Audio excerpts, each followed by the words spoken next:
Hey everyone, thanks for tuning in. If you're new here, consider subscribing. It really helps keep these stories coming. And while you're here, let me know in the comments where you're listening from. Now, sit back, relax, and let's get into the story. The first time the roads failed, it didn't look like the end of the world. It looked like a normal Tuesday that had gone wrong in a very specific, modern way. Too many brake lights. Too many people staring down at their phones. Too many half-finished decisions happening at 65 miles per hour. I was heading north out of Richmond, Virginia on Interstate 95 late morning, about 11:30. My work truck was a white Ford F250 with a utility bed and a ladder rack. The kind you see everywhere and never notice. I noticed every bolt on it because it was mine in the way a tool becomes yours. Used, maintained, trusted. The bed held a fuel can, a toolbox, spare work gloves, a high-visibility vest, and a few things I kept just in case, because I'd spent years working roadside jobs and learned that just in case is not a personality trait. It's a survival strategy. My name is Mark Ellison, 36. I worked maintenance for a regional contractor that handled guardrail repair, signposts, and emergency callouts for damage after storms and wrecks. We did the ugly little jobs that keep highways from turning into a demolition derby. I had no special training for the kind of disaster you only see in movies. I wasn't a soldier, wasn't a cop, wasn't a hero. I was a guy who knew how to set up a safe work zone on a shoulder, how to read traffic like weather, and how to fix metal with metal. That morning, the radio was talking about a cluster of violent incidents in several cities. Hospitals on diversion, police requesting backup. No clear cause. The kind of story that makes you raise an eyebrow and then keep driving because bills don't care about headlines. Then the traffic slowed. At first, it was a typical bottleneck where on-ramps feed too many cars into not enough space, but it kept tightening until I was down to walking speed, creeping forward with my foot hovering over the brake and my eyes scanning the shoulders. I saw the first abandoned car near the Docale exit.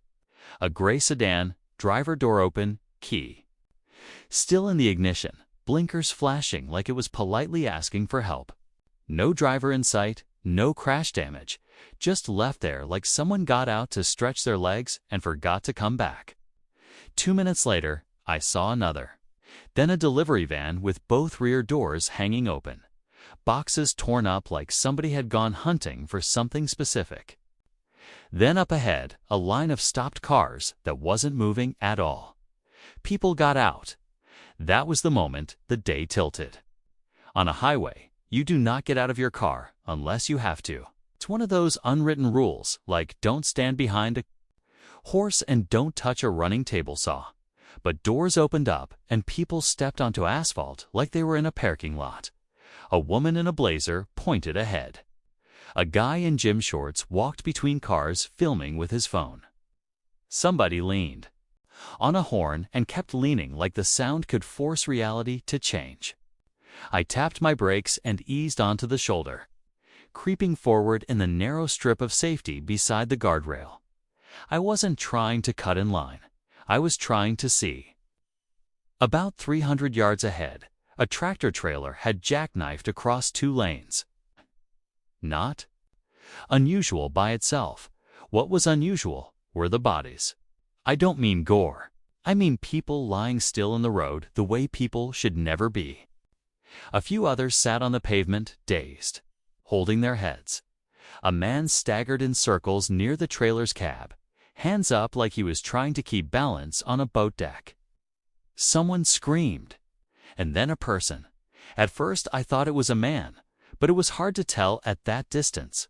Got up too fast, not a groggy hurt get up. A snap like a string being pulled.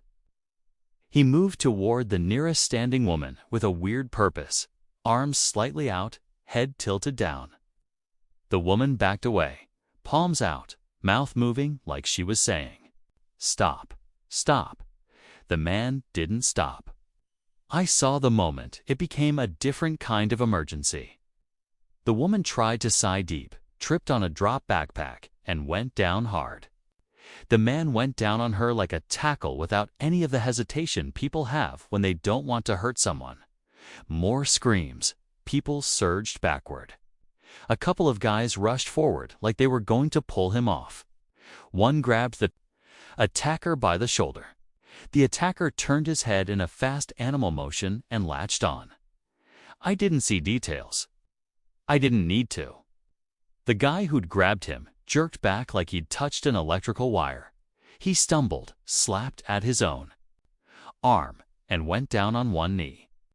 Another person hit the attacker in the side with a kick that should have ended the fight. It didn't.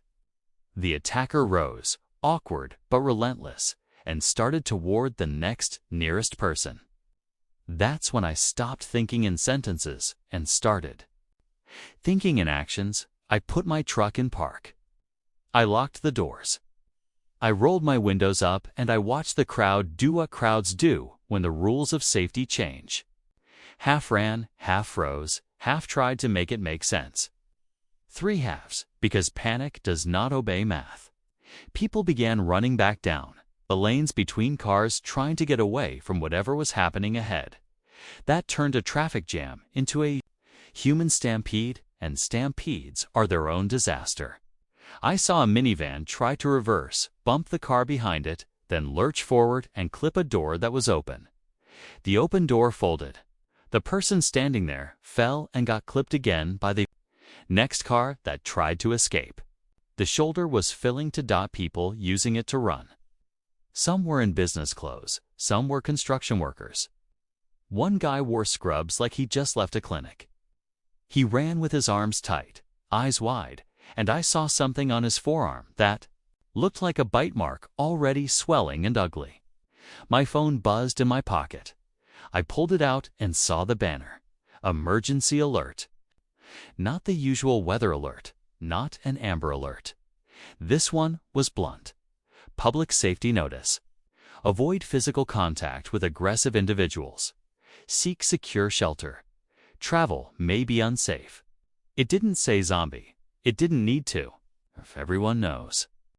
The shape of a story when it begins. My first instinct was to turn around. My second instinct was to realize I couldn't.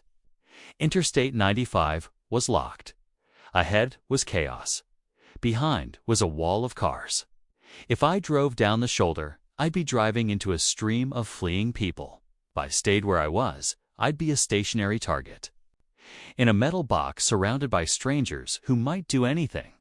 I looked at my fuel gauge, 3/4 full. I looked at the truck bed through the rear window, tools and metal, and a small crowbar I used for prying out damaged posts. I looked at the dash. No light bar, no siren, nothing that would grant me magic passage. Then I saw my advantage. A narrow gap in the guardrail ahead, where maintenance crews accessed the embankment for drainage work. It wasn't a public exit. It was a cutout with a removable section, sometimes locked, sometimes not. I'd used one like it a year earlier to get a crew into a ditch to clear debris after a storm. I knew what these access points looked like. I knew they were designed to be found by people who worked the road, not by people who drove it. I put the truck in drive. I crept forward, hugging the rail. I tapped my horn twice, a warning. The few runners glanced back and moved aside. Just enough for me to squeeze through at 5 miles per hour. A man slammed his hands on my passenger window as I rolled past. Let me in. He looked normal.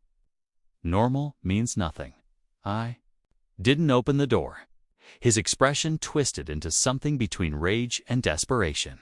He kicked the side of my truck. I kept moving. That's a cold thing to admit. But if you've never been in a situation where your safety depends on refusing strangers, you don't know how fast your morals get rewritten by fear. At the gap in the guardrail, my pulse jumped. The access point was there, 2 vertical posts with bolt plates. A section of rail that could swing open if unlocked. It was open.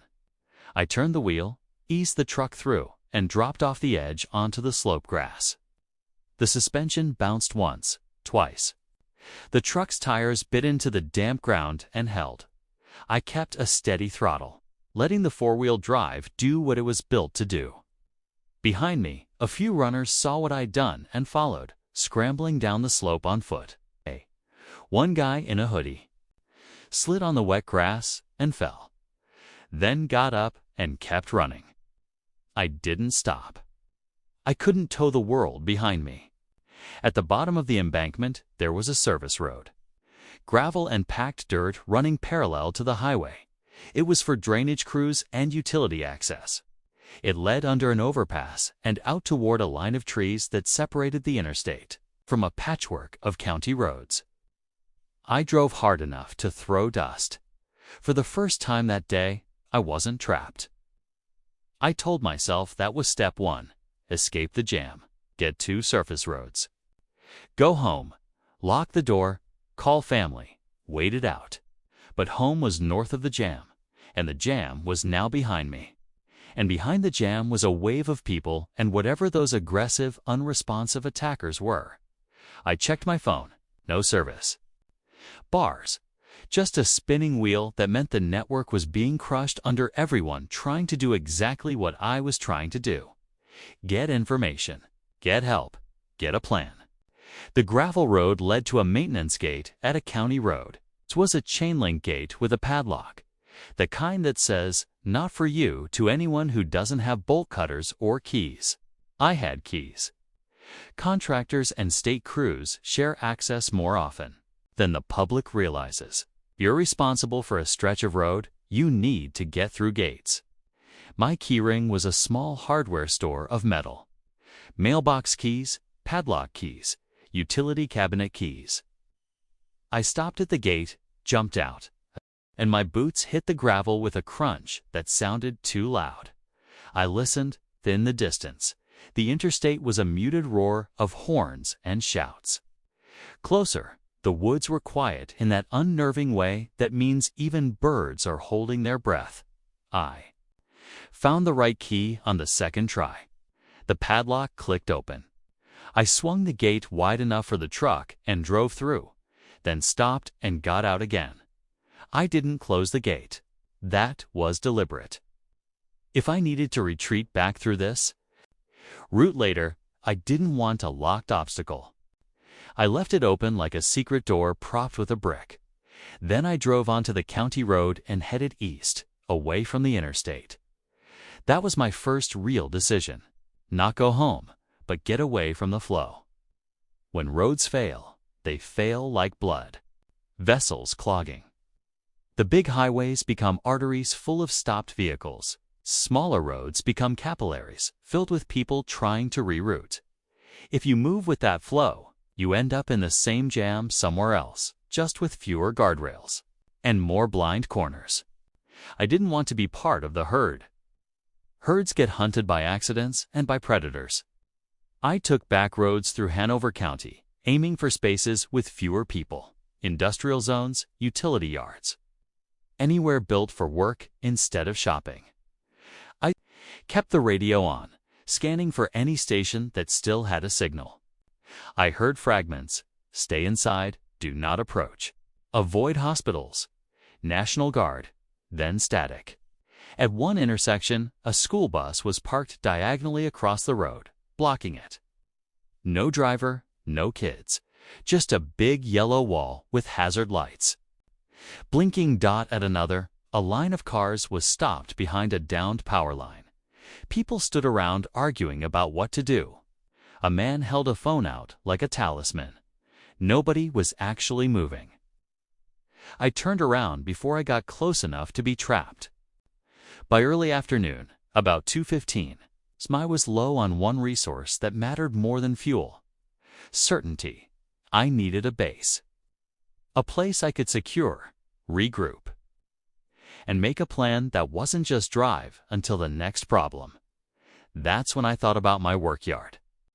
Our company had a fenced lot in Ashland where we stored extra guardrail sections, signposts, sandbags, and equipment.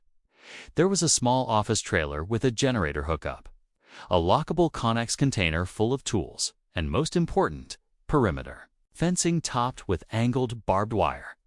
Not a fortress, but better than a house with windows on every side. I turned toward it like a compass needle. The closer I got, the worse things looked. Not apocalyptic, not movie chaos, but that uncanny. Mid-collapse state where basic rules are breaking in scattered pockets. A grocery store parking lot had cars abandoned at odd angles. Doors open, shopping carts scattered. A gas station had a line of vehicles 2 blocks long, and people were yelling. One man held a red plastic gas can and swung it like a weapon at someone trying to cut the line. On a sidewalk, a woman was walking fast with a toddler in her arms, her face set hard like she decided not to cry until later. At a stoplight that wasn't working. Drivers negotiated the intersection the old-fashioned way by fear and aggression. I waited my turn, then rolled through carefully. I didn't see police. I didn't see ambulances. Either they were overwhelmed or they were avoiding the roads like everyone else. When I reached the industrial strip where our yard was located, my hands were tight on the wheel, knuckles pale. I turned onto the access road and saw the fence line. The gate was open. That was wrong. The gate was always closed, even during business. Ours open gate meant either someone forgot, which didn't happen, or someone forced it. I slowed, stopped in the road, and killed the engine. Silence rushed in like water. I sat there, listening. No obvious movement, no voices, no engine noise inside the yard. But the gate being open was a message. It said something happened here. I thought about driving away. Then I thought about the alternatives. Random buildings, random doors, unknown people. I knew this place. I knew where the tools were. I knew where the weak points were. So, I did what I always did before stepping into any worksite with unknown hazards. I assessed. I pulled my crowbar from behind the seat. Not a sword, not a gun, a tool, heavy, solid, comforting in its simplicity. I also took a pair of work gloves and put them on. Not because gloves make you brave, but because they keep your hands working. When things get sharp, I got out, closed my truck door quietly, and walked toward the gate with measured steps. Inside the yard, a forklift sat with its forks raised halfway. That meant it had been left running, or at least left mid-task. The office trailer door was open. A pile of paperwork was scattered on the ground, like somebody had dropped it while running. There were no bodies, just absence. I moved along the fence line, staying close to the chain link, so I had one side protected. I looked for signs of forced entry. The gate's padlock was hanging open, but the latch wasn't broken. Someone had opened it with a key. That narrowed my concerns from random looters to someone who worked here. I walked toward the trailer, crowbar down at my side, not raised. Raised tools look like threats. Threats make scared people do stupid things. At the trailer steps, I stopped and listened again. A thump came from inside. Not a heavy thump like a person falling. A repeated, impatient sound, like something bumping into a wall. My mouth went dry. "Hello," I called, keeping my voice steady. The thumping stopped. Then it started again, faster. I backed away from the steps and moved to the side window. The blinds were half open. I leaned just enough to see inside. Someone was in there. A man, maybe mid-40s, wearing a work shirt. He was standing in the narrow space between the desk and the wall, swaying slightly. His hands were up, fingers flexing. His face was turned toward the door like he could sense me. But his eyes weren't tracking right. His movements were wrong, too jerky, too focused, like his body was running on a simpler program. On the floor near the desk, I saw a radio handset, torn off its cord. The man's shirt had our company logo. I knew him. Rick Donnelly, yard supervisor. The guy who always had a thermos of coffee and a complaint about paperwork. He'd show me pictures of his grandkids last Christmas. My brain tried to make it something else. a seizure, a medical emergency, a bad drug reaction. Then Rick slammed into the wall again, hard enough to rattle the blinds. He turned toward the window in a sudden snap and pressed his face to the glass. His mouth opened, not to speak, just open, breathing hard. I stepped back. I wasn't going to fix this with a crowbar and good intentions. The trailer door was open. That meant if Rick got out, he'd be loose in the yard. If anyone else came here, they'd walk into him like I almost did. I moved fast, circling to the steps. I didn't go inside. I grabbed the door handle, pulled it shut, and reached up to slide the deadbolt. The deadbolt clicked. Rick hit the door from the inside, a heavy slam that made the trailer shake again. Again, his hand scraped at the door like he could dig through metal.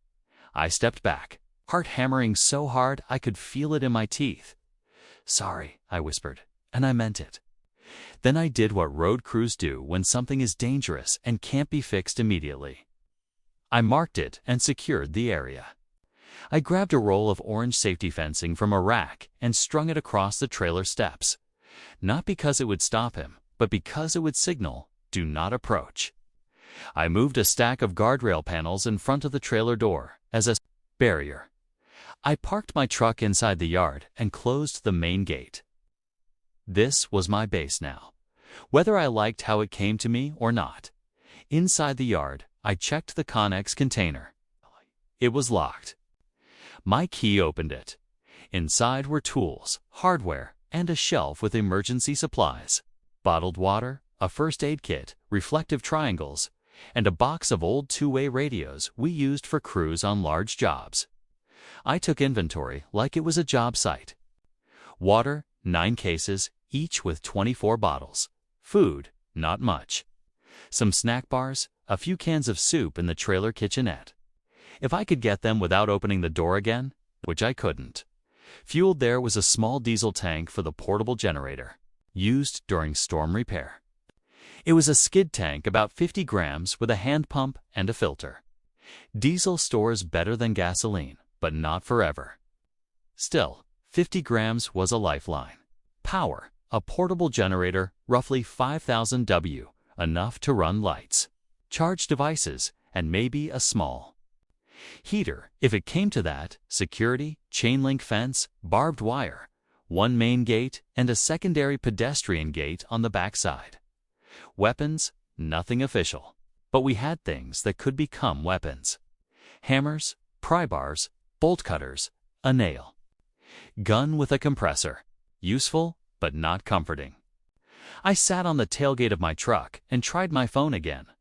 Still no service. I tried sending a text to my sister in Fredericksburg. It failed. I tried calling my mother. No ring. I turned on one of the two-way radios to a set to our old crew. Channel, nothing but static. Then faintly a voice. "Anyone copy? This is stuck on 95 southbound." The transmission was weak and broken, like someone speaking underwater. But it was a person. I grabbed the radio, turned the volume up, and pressed the talk button. "This is Mark. I'm in an equipment yard near Ashland." Say again. "Who is this?" Static. Then Eddie. "Eddie Clean. I'm on the bridge. People biting. I can't." Eddie Clean. He was one of our guardrail installers. Early 20s. Always chewing gum. Always late. Always good with a wrench. "Eddie, listen to me," I said, forcing my voice into calm. "Are you alone?" Another burst. "No, me, cousin. We're in the car. They're hitting the windows. We're almost out of gas." I closed my eyes and pictured the scene trapped in a stopped car, surrounded by people who weren't acting like people. "Where exactly are you?" I asked. "North of King's Dominion, southbound, bridge, over the river." "I don't know." Everything stopped. King's Dominion meant he was not far. The river could mean the South Anna River crossing, a stretch where the road elevated and there wasn't an easy escape. Bet he was stuck there. He might have minutes or hours. If he stayed, he'd run out of gas or get overwhelmed. If he got out, he'd be on foot on an interstate full of panicked people and infected attackers. I looked around my yard: fence, gate, space, tools. A safe place, relatively. I knew what my next decision would cost. If I went out, I risked bringing trouble back. If I stayed, I'd be safe alone, and Eddie would likely die. I didn't want to be a hero. I wanted to live. But I also didn't want to live in a world where the only way to survive was to ignore everyone. "Eddie," I said, "if you can hear me, listen carefully. Do not open your doors for anyone. Do not touch anyone. If you can get off the highway onto the shoulder and find a gap in the guardrail, you need to get off the pavement. If you can't, stay in the car until you can move." Static. Then a burst of sound that might have been crying or wind or both. "I'm coming," I said, before I could think myself out of it. "I'm coming to the southbound side. Stay low. Keep your seatbelt on. You have anything to cover your arms? Do it. I'll call again when I'm close." I released the talk button and stared at the radio like it might argue with me. Then I moved. I loaded my truck like it was a response call. I grabbed bolt cutters. I grabbed extra water. I grabbed a fire extinguisher. Not for fire, but because it could be a blunt tool and also a cloud of powder, if I needed to create confusion. I grabbed a hard hat and put it on. Not because it stopped bites, but because head injuries end stories fast. From the Connex, I found a long-handled sledgehammer used for driving posts. I set it on the passenger floorboard where I could reach it. I took one last look at the office. Trailer with Rick trapped inside. I hated leaving that unfinished, but the world didn't care about my need for closure. I unlocked the gate, drove out, and closed it behind me. I did not lock it. I left myself a way back. The roads between the yard and the interstate were already changing. More abandoned cars, more people walking, some pushing bicycles, some dragging suitcases like they were at an airport. A group of 3 men stood at a corner with baseball bats, scanning every passing vehicle with suspicion. They looked like they'd appointed themselves security for the street, which is another way of saying they were looking for opportunities. I didn't stop. Kate, the on-ramp, the sight was worse than before. Interstate 95 was a parking lot. Cars sat bumper to bumper, engines off.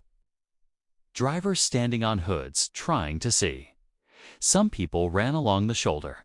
Some argued, some prayed. I saw a man holding a toddler screaming at someone inside a car, begging them to open the door. Then, the crowd shifted and I saw a pocket of violence near a stopbox truck. Not cinematic, not dramatic, just ugly, fast, chaotic movement as people swarmed someone who'd fallen. My stomach rolled. I kept my truck on the shoulder, creeping forward at a crawl. People slapped my hood, yelling for help, for a ride, for water, for answers. I kept the doors locked and the windows up. I held my line. I wasn't proud of it. I was doing what I had to do to reach the person I'd promised. A mile down, I saw the bridge Eddie probably meant. The road rose and crossed the river. Concrete barriers on both sides, nowhere to go.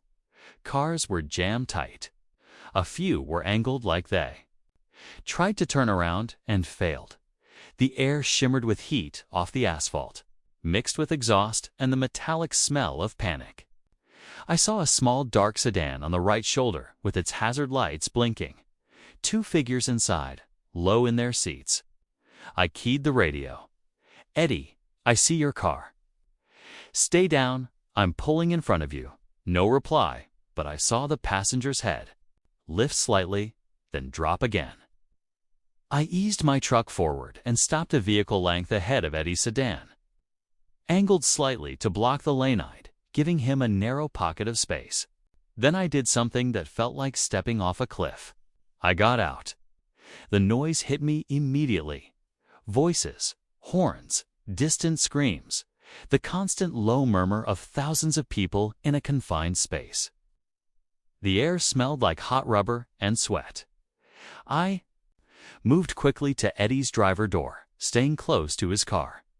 "Eddie," I shouted through the glass. "It's Mark." His face appeared, pale, eyes wide, sweat on his forehead. He fumbled with the lock and cracked the door open. "Don't open it wide," I snapped. "Just enough to get out one at a time." His cousin was a girl, maybe 19 or 20, hair pulled back, hands shaking. She had a ripped sleeve and a red mark on her wrist that made my skin go cold. "Were you bitten?" I asked. She shook her head hard. "No, someone grabbed me." I pulled away. It's just scraped." I didn't touch her. I didn't touch either of them. "Okay," I said. "Get to my truck. Passenger side. Move fast. Do not stop." Eddie climbed out first, hunched, scanning around like prey. The crowd near us noticed movement and shifted toward us like water finding a slope. A man stumbled toward us from between cars. His shirt was torn. His eyes were unfocused. Eddie froze. "Move," I said sharply. The stumbling man's mouth opened. He made a rough sound that wasn't words. My body made the decision before my mind did. I raised the fire extinguisher and discharged it in a wide blast toward the man's face.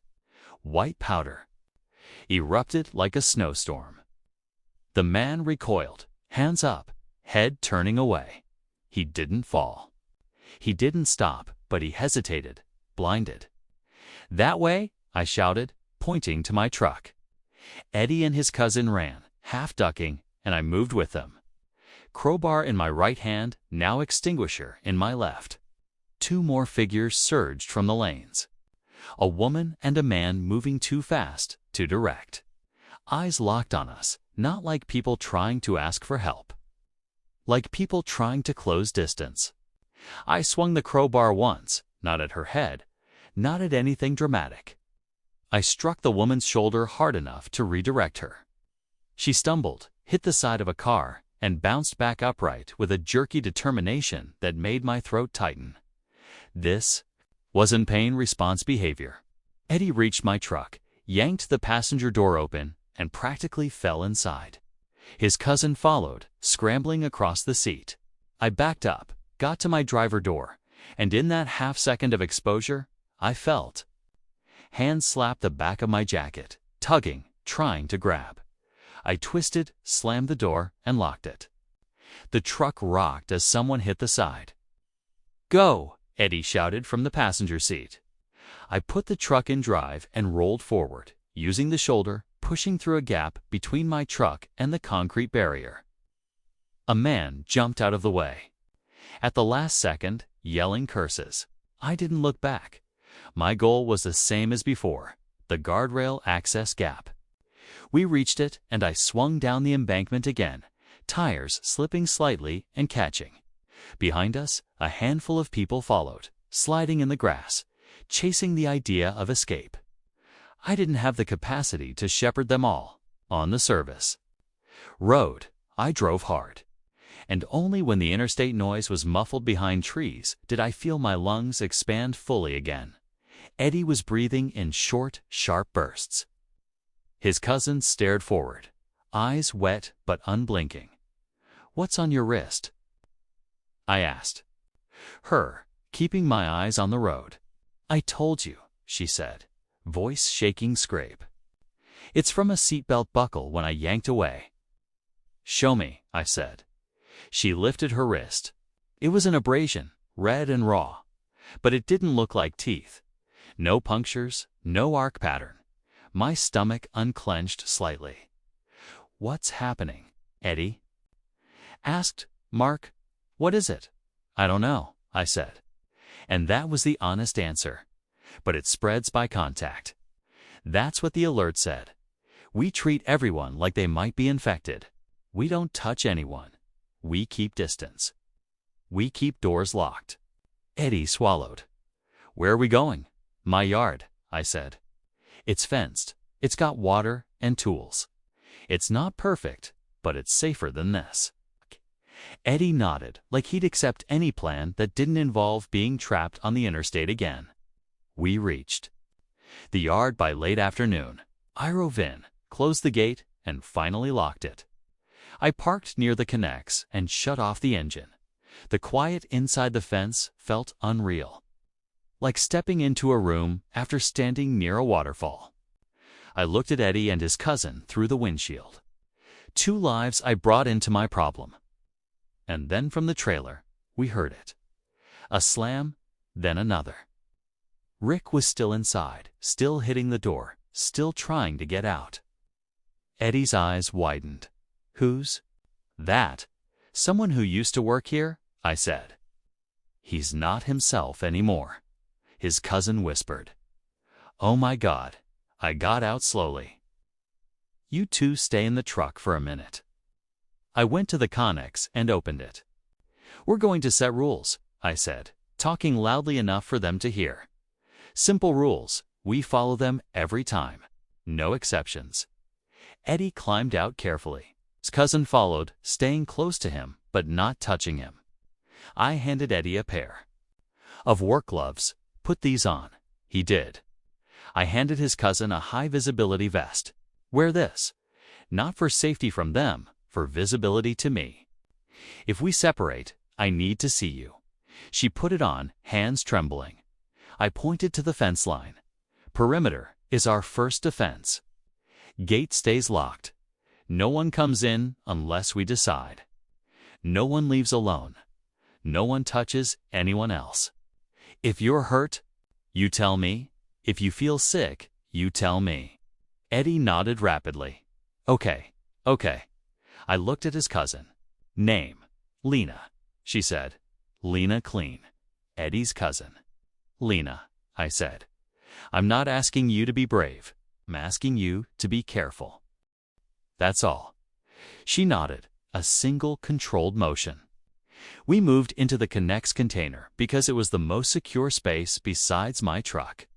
Inside, we found a camping stove, a few propane canisters, and a box of flashlights. The generator sat outside under a small awning.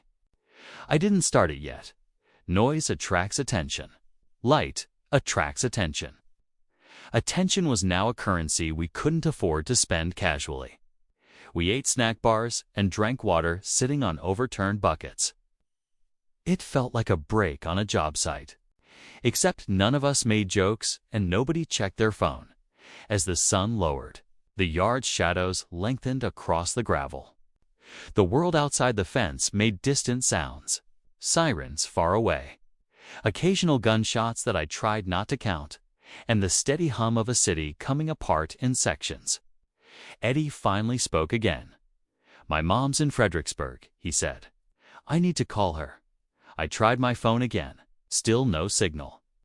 "We'll keep trying," I said.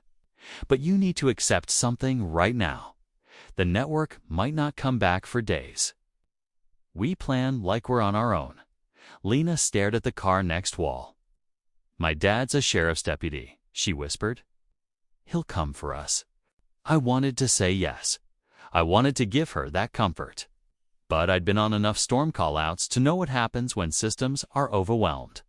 Help doesn't arrive like a movie. It arrives late, if it arrives at all. And sometimes it never arrives.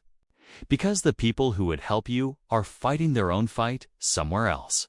So, I said the only thing I could say without lying. "I hope so," I told her. "But we can't wait without doing anything." Night came, and with it, the first real test of our fence. Just after 9:30, we heard voices outside the yard, not shouting, talking. Then a flashlight beam swept across the chain link. I froze, listening. Eddie and Lena both turned toward the sound, faces tight. A man's voice called out, "Hello, anyone in there?" Another voice, a woman this time, "Please, we saw the fence. We just need a safe place." My heart hammered. This was the nightmare scenario. People who sounded normal, people who might be normal, people who could also be infected, desperate, armed, unpredictable. Eddie whispered, "We can't leave them out there." Lena said, "We have to help." I kept my voice low. We helped without. Opening the gate, I moved to the fence line but stayed back in the shadows, not silhouetting myself. I called out, "Stop where you are. Do not touch the fence." The flashlight beam snapped toward my voice. "Thank God," the man said. "We've been walking for hours. Can you open up?" "No," I said. "Not tonight." The woman's voice cracked. "Please." There are people behind us. They won't stop." I believed her. That didn't change the math. "Listen carefully," I said. "I can give you water through the fence. I can give you directions. I cannot let you inside unless I can be sure you're safe. How are we supposed to prove that?" The man demanded, anger rising. I didn't have a good answer. There is no easy test for not infected in a world where rules are breaking. "What's your name?" I asked. "Caleb," he said. "This is my wife, Rena. We live near here. Our car, it got blocked. We walked." I said, "Caleb, Rena, I'm going to slide a bottle of water under the fence. You take it and you keep moving. There's a county road 200 yards east and a maintenance gate that leads away from the interstate. If you head that direction, you might find shelter." The woman started crying. "We can't do this anymore." A shadow moved behind them, closer than the flashlight beam. A figure emerged from the dark, lurching. Rena screamed. Caleb turned, swung the flashlight like a club, and hit the figure. It didn't drop. Another figure stepped into the beam, then another. Caleb's voice went high with panic. "Open the gate. Open it." I ran to the gate lock, hand on the chain, and stopped myself. If I opened the gate, I wasn't just letting in Caleb and Rena. I was opening a pathway for whatever was behind them. I yelled, "Run! Run down the fence line to the right. Don't stop." Caleb grabbed Rena's hand, and they ran. Flashlight beam, bouncing wildly. The shapes behind them followed fast and direct. Eddie surged toward the gate. "We have to." I grabbed his shoulder, stopping him without thinking, then released immediately, remembering my own rule about contact. "Eddie, no," I said. "If we open that gate, we die too." Eddie's face twisted with helpless fury. He slammed his fist into the fence post, then backed away. Shaking, we watched through the chain link as Caleb and Rena disappeared into the darkness beyond the yard. The figures chased them, their movements jerky but determined, like a predator that never gets tired. The sounds faded. We stood in silence, listening for any sign that the chase had turned back toward us. After a minute, we heard nothing but the distant chaos of a world failing. Lena whispered, "Did we just leave them?" I stared at the gate. "We gave them a chance," I said, and it sounded thin even to me. That night, I slept in my truck with the seat reclined slightly and the crowbar within reach. Eddie and Lena slept in the Connex container. The door shut, but not locked from the outside, because a locked door can become a trap if the wrong person has the key. I woke every hour, scanning the yard, listening to the trailer thump occasionally as Rick continued his relentless, mindless effort to get out. Morning came with gray light and a new kind of silence. The horns on the interstate had dwindled. Either people had fled, or they'd run out of energy, or something worse. We ate again, drank water, and I laid out the next plan. "We need information," I said. "We need to know how far this has spread and what the pattern is." Eddie asked, "How?" I pointed to the box of radios. "These are not cell networks. They're local, but we might catch other crews, other people, anyone who's transmitting." I also knew something else. On storm callouts, when phones fail, people revert to older systems. Citizens band radios, handheld walkie-talkies, amateur radio. Operators who keep equipment for exactly this kind of moment. I dug deeper into the Connex and found one of our old magnetic mount antennas used for a work truck radio. It wasn't perfect, but it was something. I rigged it to one of the handheld units and set it near the roof of the Connex to get a better line of sight. We listened. At first, nothing. Then, around 10:15, a voice cut through the static. Not our crew channel, a different frequency. Repeat, this is Hanover County Fire. We are relocating resources to the West Station. Do not come to the East Station. Do not come. Then a burst of shouting and the transmission cut. Eddie's face went pale. Lena put her hands over her mouth. Message told me more than any official alert could. Even emergency services were relocating, abandoning positions. That meant the problem wasn't isolated. It meant they were being pushed. I made another decision. We weren't staying in Ashland. Not because the yard was bad, but because it was close to the interstate and close to population. When the roads fail, people move like floodwater. Find barriers and press against them until something gives. Our fence was not a dam designed for that kind of pressure. We needed space. We needed a place with fewer people and more defensible terrain. I thought about places I knew from work. Bridge maintenance yards, rural storage lots, a small Virginia Department of Transportation facility west of here, near Guanland, that stored salt and equipment. It had a perimeter fence, a building, fuel, and it was away from the interstate corridors. I didn't know if it would be empty or occupied, but I knew it existed. I knew how those facilities were built, and I knew. One other thing, they often had heavy equipment. Heavy equipment changes your options. A truck lets you run. A loader lets you build.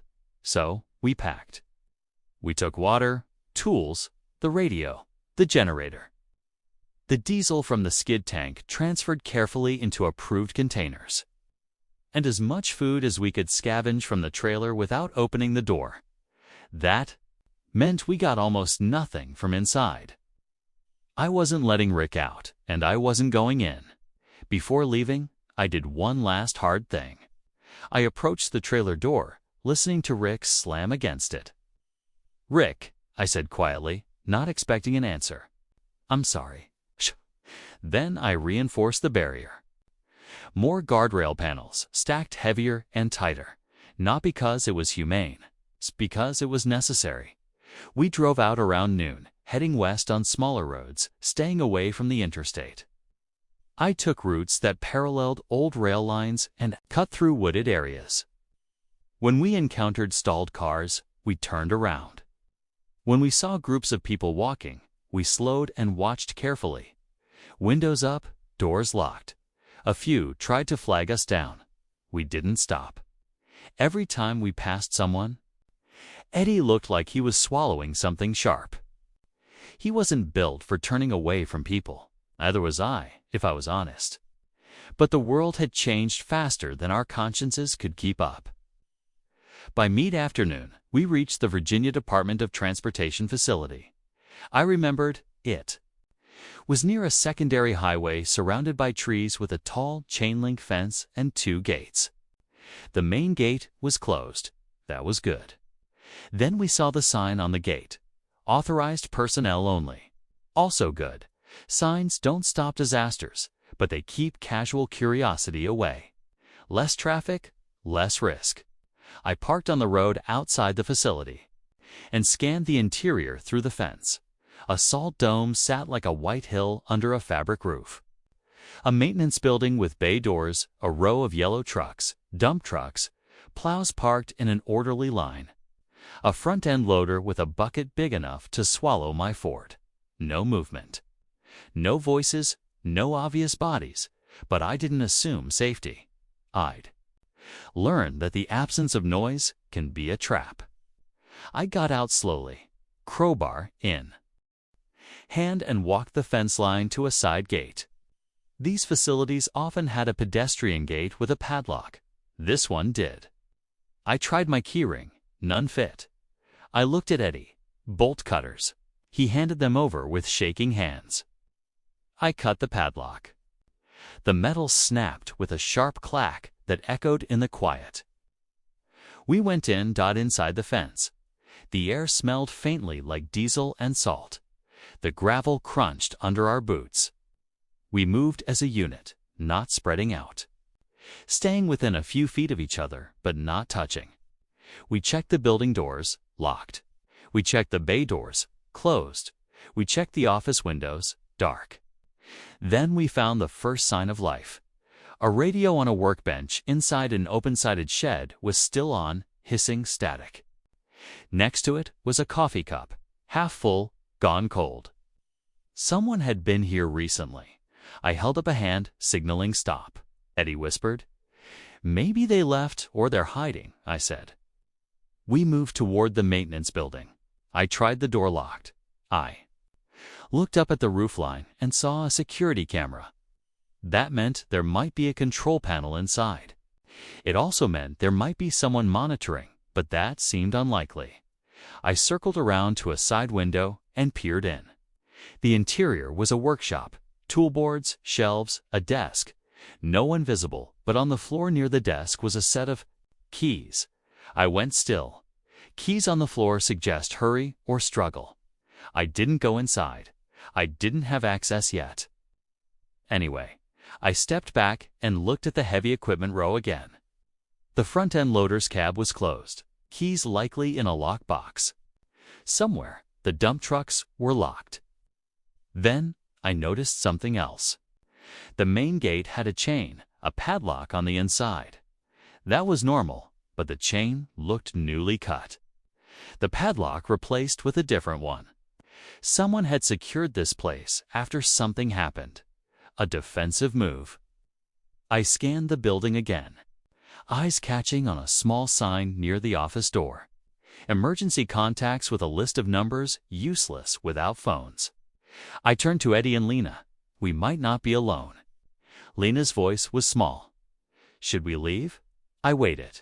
We could leave and go back into uncertainty, or we could secure this facility, assuming whoever had been here either fled or was still inside.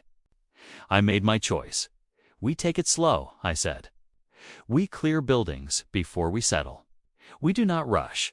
We moved to the nearest bay door and examined it. It had a manual lock and a chain. The chain was intact. Then we heard a sound from inside the building. Not a slam like Rick, not a bump. A shuffle, slow and irregular, like someone dragging a foot. Eddie's breathing sped up. Lena grabbed his sleeve, then stopped herself like she'd touched a hot stove. I raised my crowbar, not swinging, just ready. I called out, "Hello, anyone inside?" Silence. Then the shuffle again, closer to the door. I looked at Eddie. He whispered, "Mark." I knew what we had to do, and I hated it. I stepped back from the door and positioned myself to the side so I wasn't directly in front. That's a rule from dealing with any door in any dangerous context. Don't stand where whatever comes through can hit you first. Then I grabbed the chain, near the bottom, and yanked. The chain held. The door rattled. The shuffle inside turned into a faster, more urgent movement. Something hit the door from inside, not hard enough to break it, but hard enough to shake dust loose. Eddie stepped back, eyes wide. "It's one of them, maybe," I said. "Or maybe it's someone scared." Another hit, then another rapid. That pattern was familiar now. It wasn't a human knocking. It was an animal pushing. I didn't open the bay door. Instead, we moved to the office side entrance. I checked it, locked, but the window next to it was slightly open, a narrow gap at the bottom. I leaned in carefully, keeping my face back. Inside the office, the air was stale, papers scattered, a chair knocked over, and on the far wall. A man sat on the floor with his back against a cabinet, knees drawn up. He was alive. His eyes were locked on me, terrified. He held a wrench in one hand like a weapon. He didn't lunge. He didn't move wrong. He spoke voice. "Don't open the bays." I exhaled slowly. "'Kay, we won't." "Who are you, Derek?" he said. "Derek Mays, Virginia Department of Transportation. We locked 2 of them in. There. 2 of them, not people, not coworkers. Them, Derek swallowed hard. They were fine at first, then they weren't. We didn't know what to do. We trapped them inside because we couldn't. He stopped, jaw working. We couldn't do anything else. I kept my voice calm. How many of you? Derek's eyes flicked down. Just me now. Lena whispered. What happened to the others? Derek's face twisted. They tried to go home. That answer landed heavy. I said, we're not here to take your place. We just need shelter. We have water and a generator. We can share if you can follow rules. What rules? Derek asked. No contact. I said, distance. No opening those bay doors. Gate stays locked. We don't bring strangers inside. Derek nodded quickly, like he'd accept anything that wasn't being alone with monsters behind metal doors. I didn't climb in through the window. Instead, Derek slid a set of keys across the floor toward the door. I used a crowbar to pull them toward me without reaching in. It felt ridiculous until you remember that ridiculous is sometimes what keeps you alive. We unlocked the office door and entered, keeping distance. Derek stood slowly, hands visible. We had, for the first time since the roads failed, a functioning facility with buildings, equipment, fuel, and 4 walls that weren't a truck cab. It should have felt like relief. Instead, it felt like the beginning of a longer problem because now we weren't just running, we were staying. And when you stay, you have to build a world out of what's left. That evening, we established a routine. Derek showed us the facility. Layout. There was a break room with bottled water and some vending machine snacks. There were maintenance supplies, including hand sanitizer, gloves, and protective eyewear.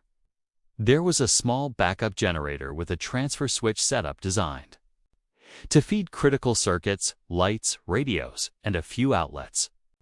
The fuel tank was diesel, larger than ours. But Derek warned me the tank's level was unknown without checking the gauge. I started the generator once briefly, just to confirm it worked. It did. The sound was loud, and we shut it down after 10 minutes. Noise was risk, but a working generator was power, and power meant options. We ate in the break room, sitting apart, talking in low voices. Derek told us the timeline as he knew it. First reports of attacks in Richmond and D.C., then spreading to smaller towns, hospitals overwhelmed, law enforcement pulling back from certain calls, people getting hurt and then becoming violent within hours. The most dangerous part, he said, was that the infected didn't look monstrous. They looked like people until the moment they weren't, which meant you couldn't rely on sight, only behavior. That night, he heard banging from one of the bay doors. Slow and patient, like someone knocking on a door they knew would open eventually. Lena cried silently, shoulders shaking. Eddie sat with his head in his hands. Derek stared at the floor like he was trying not to remember who was inside those bays. I lay awake on a cot Derek had in the office, listening to the steady, relentless thump and thinking about the interstate, about the jam of cars, about the people running, about the way the world had tried to funnel everyone down the same routes until the routes became traps. The roads hadn't just failed physically. They'd failed as an idea that you could always leave, always move, always escape, in the morning. We started planning for the long term, securing the perimeter more than chain link ever should be. Using the front-end loader to stack salt pallets and concrete barriers near the gate, creating a sally port so the gate could open without exposing the interior. Setting up a lookout schedule on the building roof with binoculars from the maintenance locker and marking a no-go zone around the bay doors like it was contaminated ground. We also planned a supply run because even with water and a few snacks, we weren't going to live on vending machine crackers forever. And that's when the real truth of collapse hit me.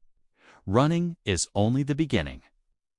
After that, you either build something or you become part of the ruins. So I chose to build. I chose to turn a quiet Virginia Department of Transportation yard into a place that could outlast the failed roads.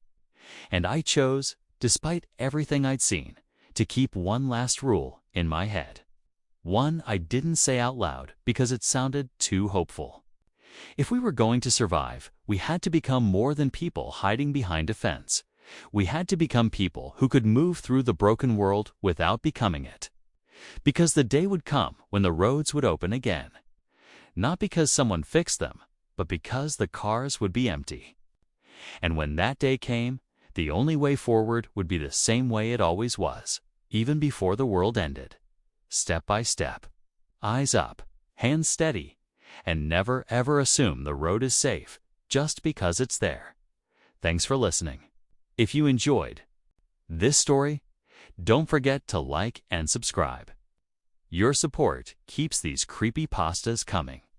Until next time, stay alert, stay safe, and never ignore the feeling that something is watching.